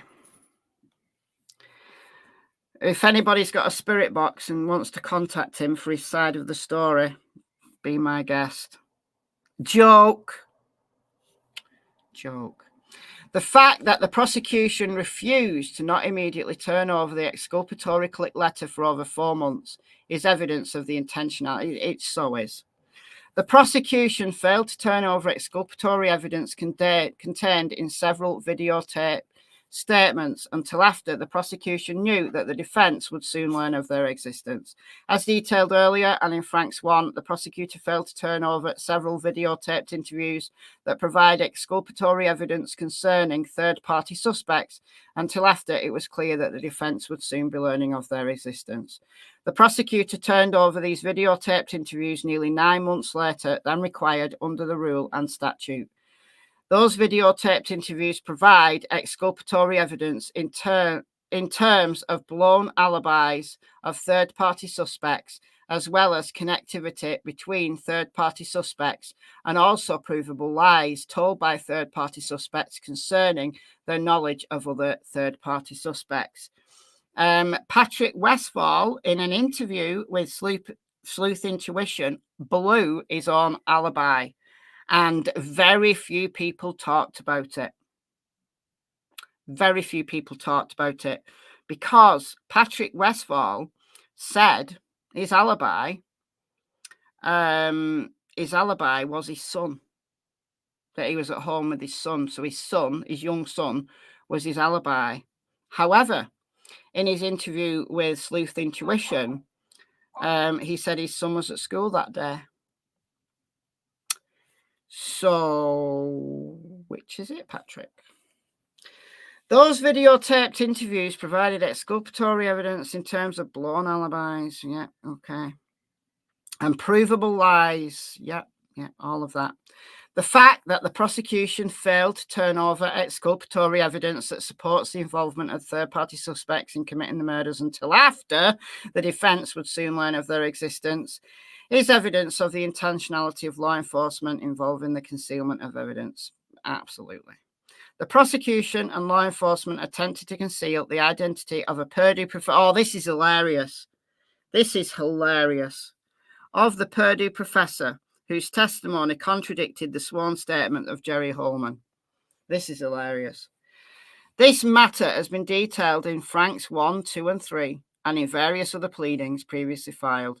In his August 10th, 2023 deposition, Jerry Holman stated under oath that part of the reason that law enforcement ruled out that persons practicing Odinism or some type of cult had committed the murders was because a Purdue professor had ruled out such a possibility.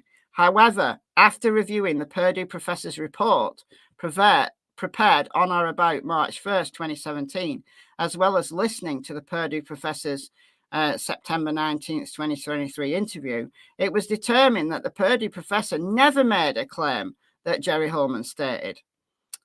Furthermore, at his deposition, the Purdue professor, Jeffrey Turco, specifically denied that he'd ever made the very statements that Holman attributed to Turco.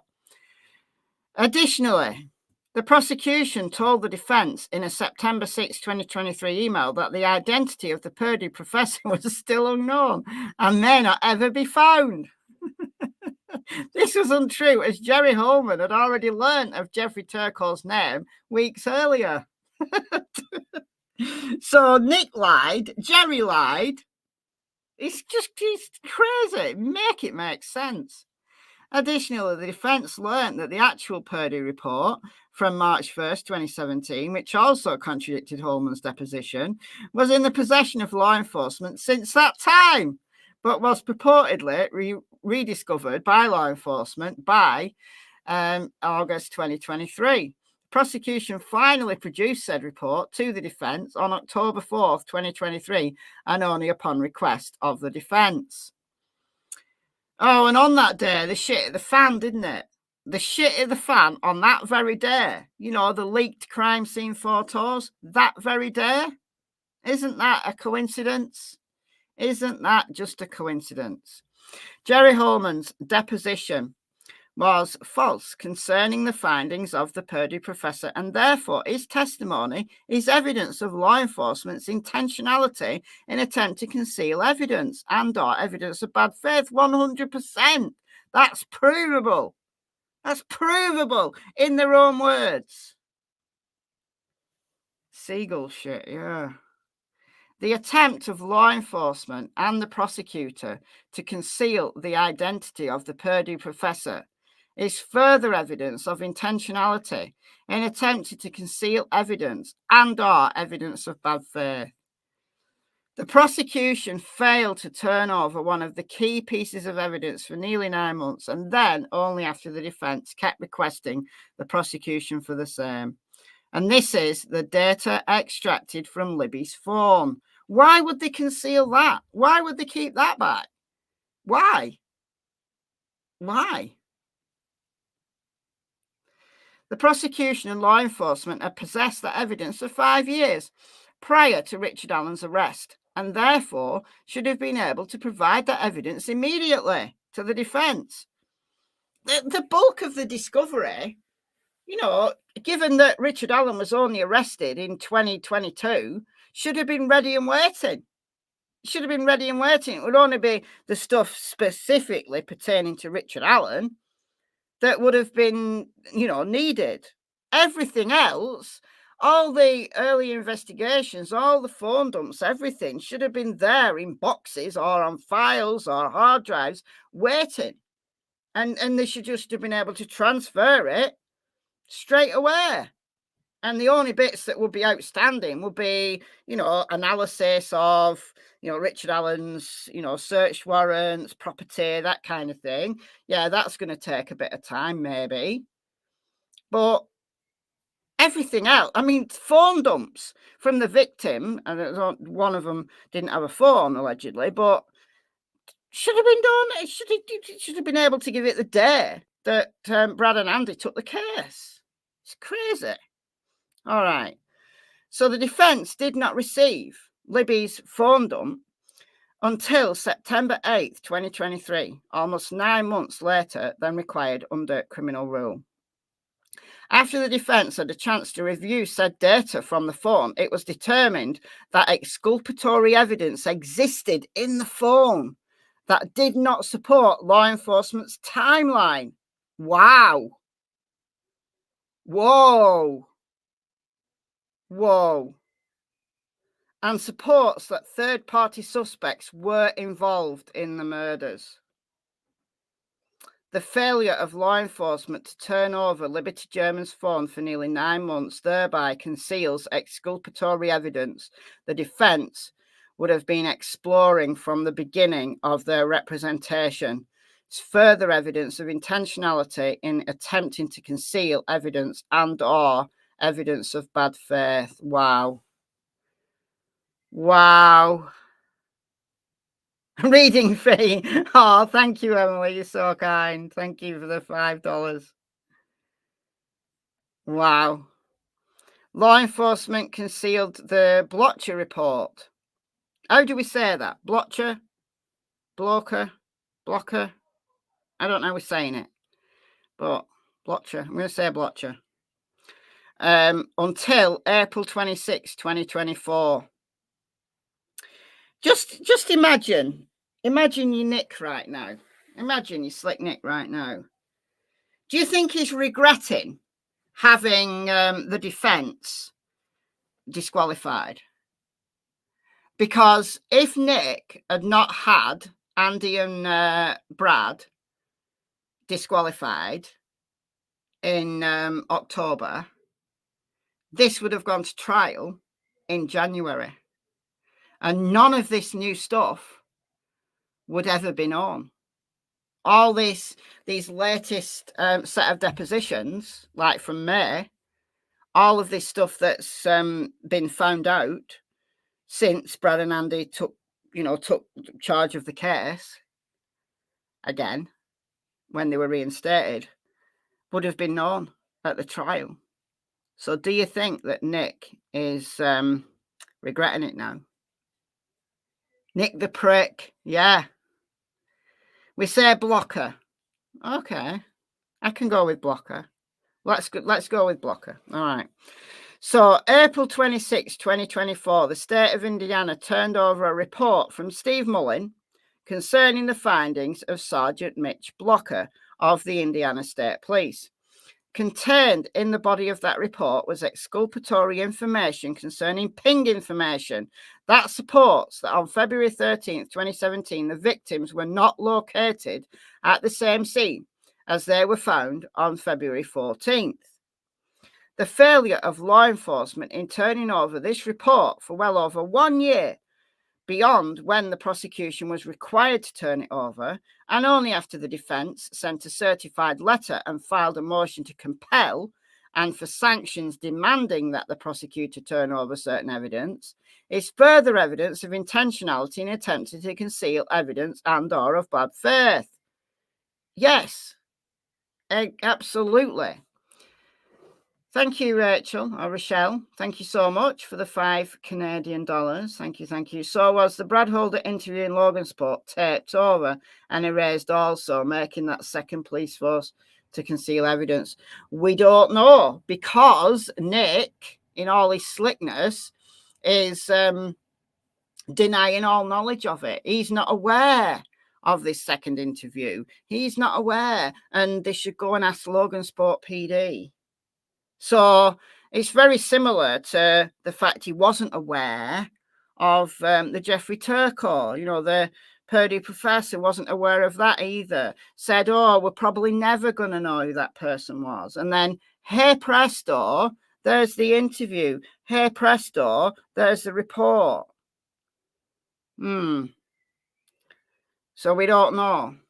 We don't know as of yet. Maybe Logansport PD were having the same problems with their system that Delphi PD were. Who'd have thought? Maybe. Todd Click, oh, he's a slime ball, contradicted the sworn testimony of both Jerry Holman and Tony Liggett concerning the number of people involved in the murders. So Leesenby was the sheriff before Liggett. Liggett took over as sheriff. Literally days after Richard Allen was arrested. He won his election. Yeah, I wonder whether Richard Allen's arrest had anything at all to do with the sheriff's election. I don't know. Okay. This matter is detailed in Frank's 1. Both Liggett and Holman testified under oath that only one person, Richard Allen, was involved in the murders of the victims.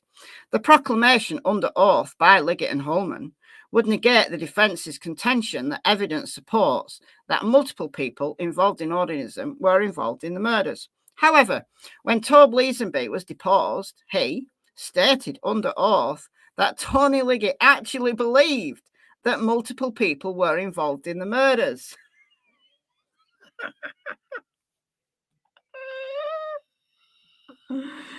I can't. This conflicting sworn testimony of law enforcement is further evidence of intentionality on the part of law enforcement to conceal their actual beliefs concerning the number of people involved in the murders of the victims in order to direct the defense away from the theories that Odinists were involved in the murders, and additionally is evidence of bad faith. What they haven't talked about yet, and what I'm waiting for, is Doug Carter's many tentacles quote. Do you remember that? That this case has many tentacles. I'm waiting for that to arrive in one of these defense motions. Like, it's the first time that we've heard of, Doug Carter being mentioned. So maybe many tentacles is coming. Many tentacles. No recordings of Richard Allen's interview with Dan Dullin. Dan Dullard. Oh, God. Yeah. Dan Dullard. Dan Dullard. What a clown. What a clown. We want the whole octopus. We do. We want the whole octopus. Octopuses are actually very clever. They're very clever animals. I think an octopus would easily be able to investigate this crime way better than these clowns have. Jeez. Dear God. Dear God. All right. No recording of Richard Allen's interview with Dan Dullard. It's because of that we don't actually know whether Richard Allen's lying about what time he was on the trails. Because he said in 2022 that he was on the trails between about midday and 1:30, that he was leaving about 1:30.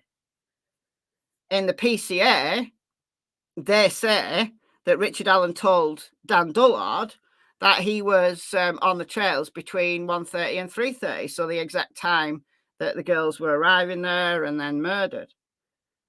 So, yeah, isn't it convenient that he didn't record this interview, although he did say keep looking, but obviously didn't look hard enough. Right.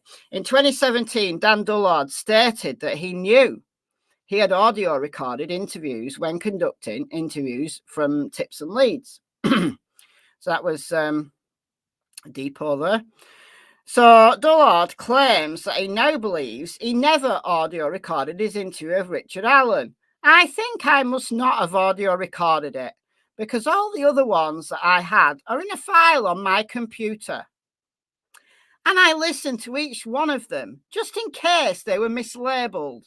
Every audio recording I have, and none of them were Mr. Allen. Isn't that a coincidence? Oh, no.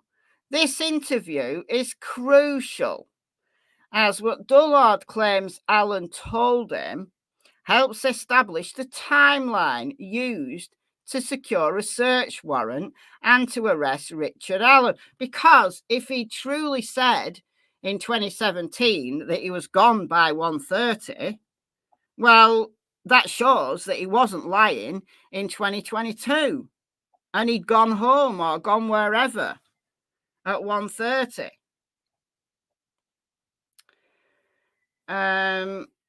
Yes, farm girlies, you can ask a dumb question. Is the Purdue professor a lost professor or a professor from Purdue? Purdue means lost in French. No. Purdue is a university. Purdue University is a university, and Jeffrey Turco works at Purdue University. So there's the answer. This interview is crucial, as what Dullard claims Allen told him helps establish the timeline. The defense believes that Richard Allen was tape recorded and that the missing tape supports intentionality on the parts of law enforcement and are evidence of bad faith. And also, I'll add alongside this, Tony Liggett lying about what Sarah Carbo saw. Because allegedly, Sarah Carbo is interviewed as saying that she saw a man in a tan jacket who was muddy walking along County Road North at 3:57. That somehow changed to a muddy and bloody man. She never mentioned the word bloody. And oh, hey presto, his coat turned blue. So instead of a tan coat, it was a blue coat, to fit with this idea of this bloody man, who brutally murdered these two girls and left blood all over the crime scene, even though there's no blood on the victims, which is weird, but there's no blood on the victims apart from a few spots on Libby. So the muddy and bloody man fits this, idea of this crazed knife-wielding murderer, and the blue coat obviously matches that of Bridge Guy. A man in a tan coat with, just mud on him, could have been a farm worker, could have been doing some, yard work, could have been, I don't know, digging up his lawn, whatever. No. So that was a lie. That's an out-and-out lie, I know.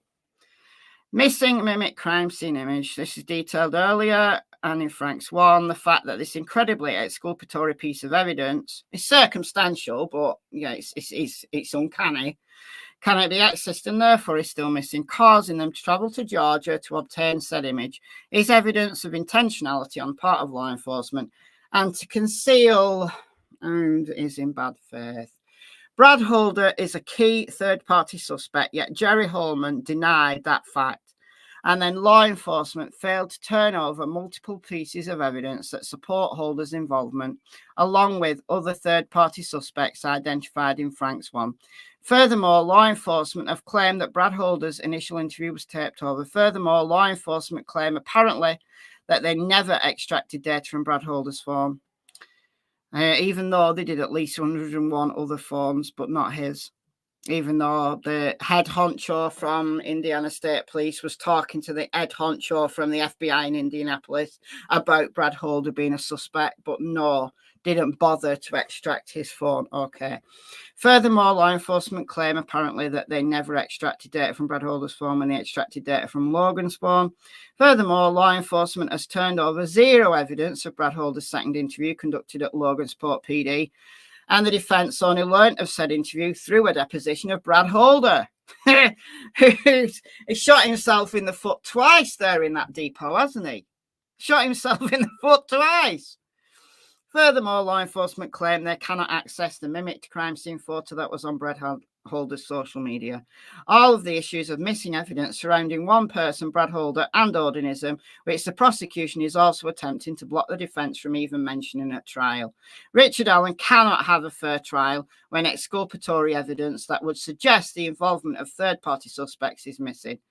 Only so many coincidences can explain why so much evidence concerning Brad Holder and Odinism is still missing, and why the prosecution failed to turn over much of the evidence that the defence does in fact possess concerning third-party suspects from 9 months or more, and only after the prosecution knew that the defence would soon be learning of the existence of that third-party evidence.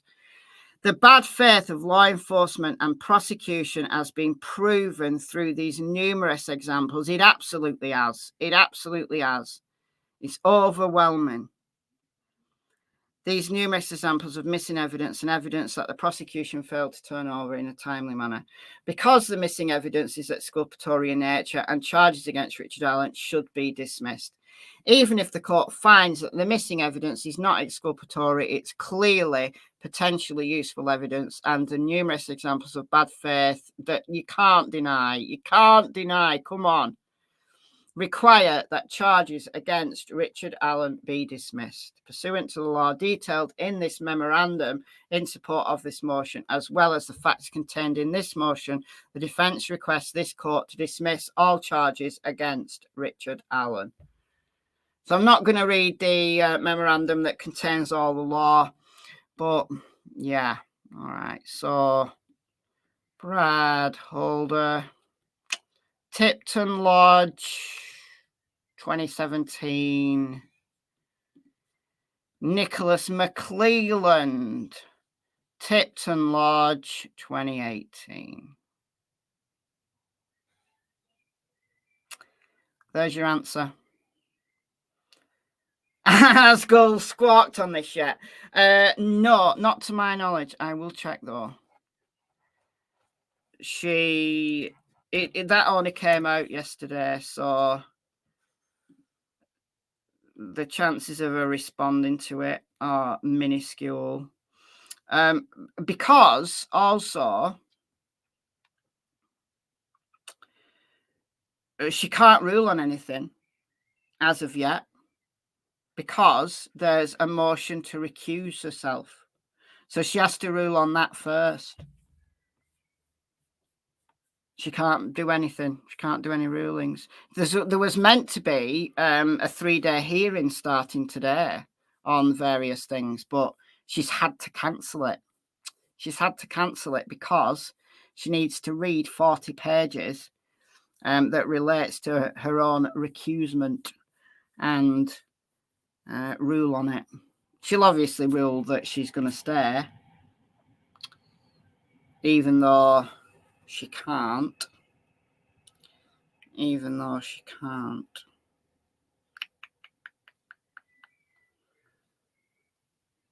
There's a question here on Delphi Docs. This is Reddit. Question about third-party suspects. Can't recall if Patrick Westfall was one of those discussed here or not early in the case. I didn't hear of him being discussed. Patrick Westfall was a completely new name, to me at least, in September. But if anybody recalls Patrick Westfall being discussed, or even Brad Holder, if anybody recalls, let me know. And however, I'm curious to know why Brad Holder would be involved. I know his son dated Abby, but that doesn't explain it. Do we know or have solid ideas on the reasons? I do. I have solid ideas on the reasons. It's because Brad Holder was a fanboy of Patrick Westfall. Patrick Westfall angered because of Abby's family connections with mixed race relationships, and Patrick Westfall being a stunningly ridiculous racist who doesn't believe that polar bears and black bears should breed. So God knows what he thinks about, you know, different races of humans breeding. I have no idea. Anyway, Patrick Westfall probably ordered it. That's my opinion. That's where I'm going. This is the final link. It's the final link. Okay. Finally, have we ever seen the image that is referred to as being one that mimics the crime scene? I've never seen it. I've never seen it. It's been removed from Holder's Facebook. I only recall someone having a tattoo that allegedly looked like Libby. It's interesting. Let's sort of see if there's any interesting responses here. So Frank's one. Oh, I don't think I want to do any detail reading. How would he be involved? Infinite reasons to pay. Yeah. Yeah. Even more perplexing, why would Richard Allen be involved? Exactly. What motive would Richard Allen have? What motive does Richard Allen have? And how can somebody who has literally no criminal experience whatsoever commit the perfect crime that leads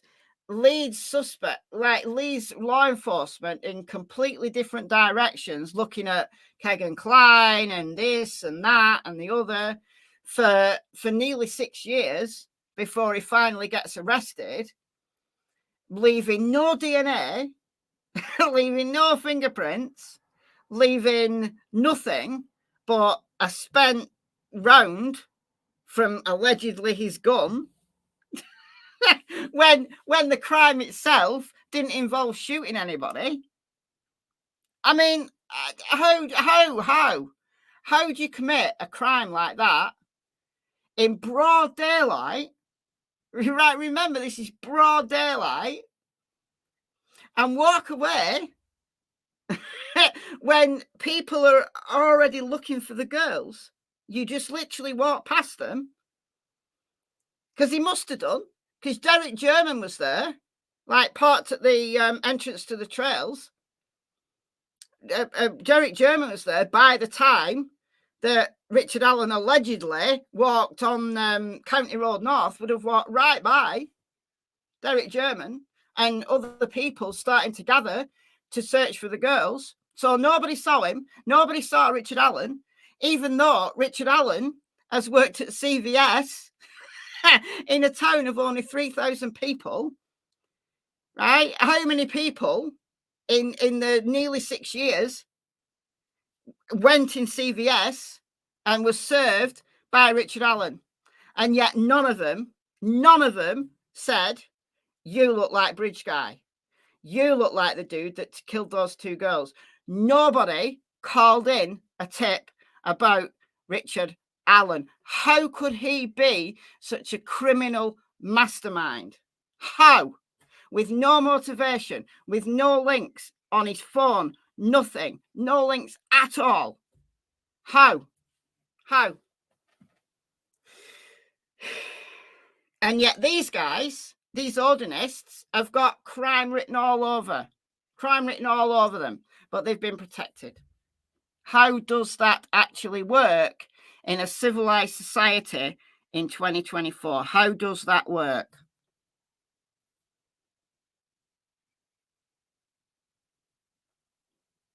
So obvious. He was picked on because he's a middle-aged man. He did have a record that he came forward in 2017. They obviously spent some time looking into him and thought, we can pin it on him. Why? They needed an arrest just in time for Tony Liggett's sheriff's election. Small town corruption, absolutely. Small town corruption, however, some potential big time links with white supremacy that goes way beyond the small town of Delphi. And that's why the FBI had interest in this Odinist angle. It's why Greg Ferenczi, Todd Click, and what's his name, Kevin Murphy, got together in the first place. They were investigating white supremacy. That's how they made the links between these Odinists and the Delphi murders. Yeah, bet Kegan Klein would have been charged as BG if it was 50 to 70 pounds lighter. Yeah, he just didn't fit the size parameters, did he? Neither did Tony Klein, like Kegan's dad. He was too tall. Like, because I went through a phase where I thought that Bridge Guy was Tony Klein. When it all came out about Kegan, I thought maybe he looks a little bit like Bridge Guy. Maybe it's Tony Klein who's Bridge Guy, and Kegan was maybe waiting on the other side. But he's too tall. He's too tall.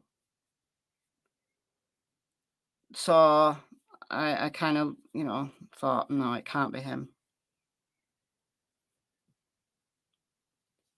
So, like, we know that Bridge Guy, he was, the FBI kind of did size things, and they ended up being 5'10",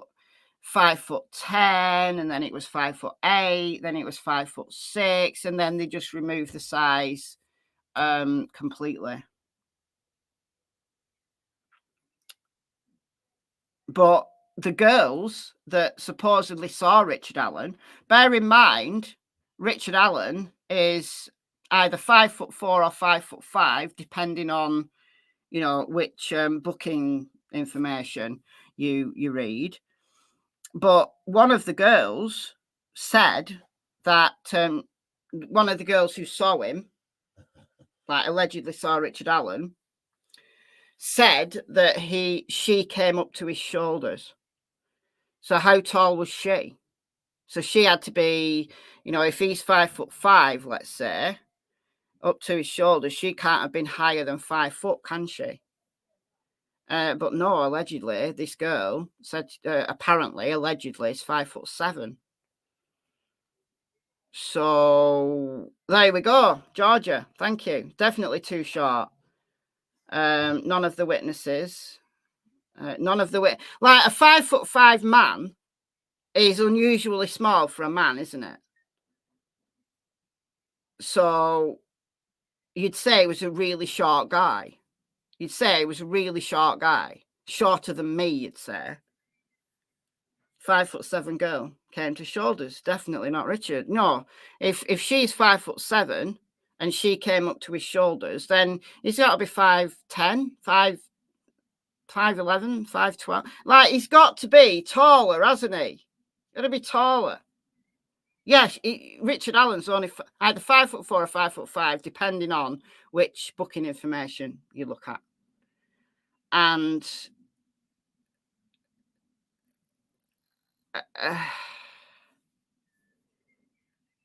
if she came up to his shoulders, she'd only have to be like 5'2", maybe. He's too short. The thing that would stand out to anybody who saw him would be he was really short for a guy. Brad Holder's also a short guy. Brad Holder's about 5'10", I think. 5'9", 5'10". So I've heard. I mean, I don't know. You were 5'4", but you were shrinking. I used to be 5'7", and I've lost 2 inches because of my collapsed disc in my spine. So I'm just a shade over 5'5" now. I've probably shrunk even more. But yeah, 5'9". It's about 5'9", 5'10". So it's about an average size. But no, you would absolutely say, if you were describing Richard Allen, you would say middle-aged man, greying hair, some facial hair, unusually short for a guy. He's short for a guy. That's what would stand out to you. It would stand out. But no, they didn't say that, did they? They didn't say that. Greeno estimated BG was around his height, 5'10". I mean, look, it's only an estimate. You know, Gray Hughes did an estimate as well, I believe. It's only an estimate based on, you know, you have to try and measure like the bridge and, you know, do calculations and stuff. And if the FBI weren't sure, then I'm not sure anybody can be sure.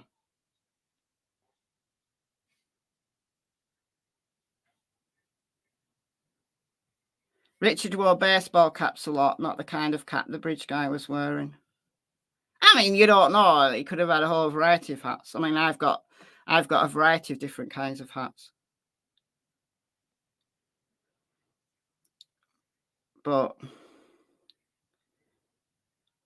I don't know. All right, guys, I'm going to go. I will be doing a live stream about the motion for Gull to recuse herself. I don't know whether it'll be tomorrow. What day is it tomorrow? Wednesday. Oh, no, we've got a full day in court tomorrow with Karen Reid, so it won't be tomorrow. Possibly Thursday. I'll come back and I'll do the motion to recuse. Possibly. And then at the weekend on Michelle After Dark, there's going to be a members live for those who are members over on Michelle After Dark. All right, gonna go. Thank you so much. Thanks as always to the mods. Thank you to those that have donated. You are very kind. And Rochelle, thank you for the $5 Canadian just slipping in there before I end it. Thank you so much. You're very kind. And yeah, enjoy the rest of your day. I'll see you soon. Bye, folks.